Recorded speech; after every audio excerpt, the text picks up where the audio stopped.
ভাতিজাকে দিয়ে আম পাড়িয়ে নিলাম, পরে পাড়িয়ে নিলাম মুজি। গাছে কাঁচকলা দেখে এটাও বাদ দিলাম না। তেঁতুল নিয়ে আসলো বাইগনা, মরিচ, লবণ আর তেঁতুল দিয়ে মাখিয়ে নিল ছোট ভাই। এরপর সব একসাথে মিক্সিং করা হলো। এখন খাবারের পালা। ওয়াও, অসাধারণ টেস্ট।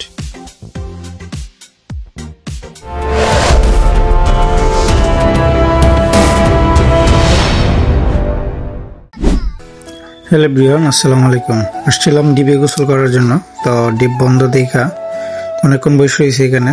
তো এখন কি করা যায় সেটাই ভাবতেছি। পরে দিকে একটা আম গাছ, এখানে উঠাই দিলাম এক পাতিজারে যে আম পাড়ার জন্য।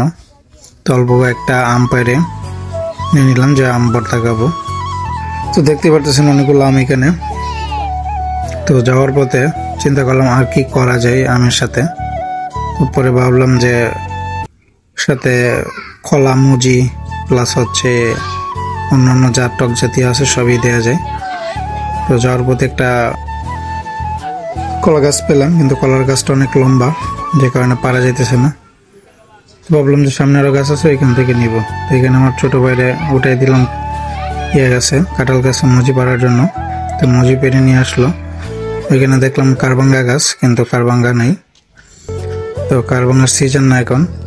তো চলে আসলাম বাড়িতে সেদিকে অনেক সুন্দর একটা কলার চুরি। বঞ্জমাইরে বললাম যে পাড়ার জন্য, এখান থেকে 2টা কলা পারলাম। আরেক ছোট ভাইরা পাঠাইলাম আমলি আনার জন্য, আমলি নিয়ে আসছে। আর এখানে ভাই ভাতিজারা যে যার মতো কাজ করতেছে। তো আশা করি ভর্তাটা খুবই মজা হবে। এখানে আপনার কলা, মুজি, তারপরে হচ্ছে কাঁচামরিচ, পেঁয়াজ, সরিষার তেল, এরপর হচ্ছে আম, এগুলো দিয়ে একটা জম্পেশ ভর্তা হবে। সবাই এখানে অপেক্ষা করতেছে কখন ভর্তাটা হবে। এই যে আমার এক ছোট ভাই, সে মরিচ দিয়ে আমলিটা অনেক সুন্দর করে মাখাইতেছে। তারপর সবকিছু একসাথে দিয়ে দিতেছি। মানে খুব আশা করি খুবই মজা হবে ভর্তাটা। তো দেখা যাক, খেলে বুঝতে পারবো যে আসলে কতটুকু মজা হয়েছে। তো আপনারা যারা খেতে চান এভাবে সবকিছু একসাথে নিয়ে খাবেন এই গরমের দিনে, আশা করি খুবই ভালো লাগবে। তো বাড়িতে যখনই যাই সবাই ভাই বাতি যারা বাইকনারা চলে আসে, অনেক কিছু খাই সবাই একসাথে মিলে। আসলে গ্রামে গেলে এটাই অনেক আনন্দ হয়। তো নতুন একটা করলাম যে কলা পাতায় ভর্তা খাই। কলা পাতায় ভর্তা আসলে এটা খুবই ভালো লাগে খেলে। তো খেয়ে দেখি কি অবস্থা হয়েছে, কেমন, আশা করি ভালো হবে। আসলে খাওয়ার পরে বুঝলাম খুবই টেস্ট হয়েছে, খুবই মজা। তো এরপর বঞ্জমাই জিজ্ঞেস করলাম যে ভাই কেমন হয়েছে।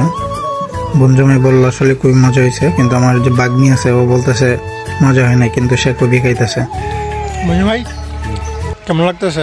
আলহামদুলিল্লাহ। মামা মজা নাই? কি কই রে, মজা নাই তো খাইতেছ?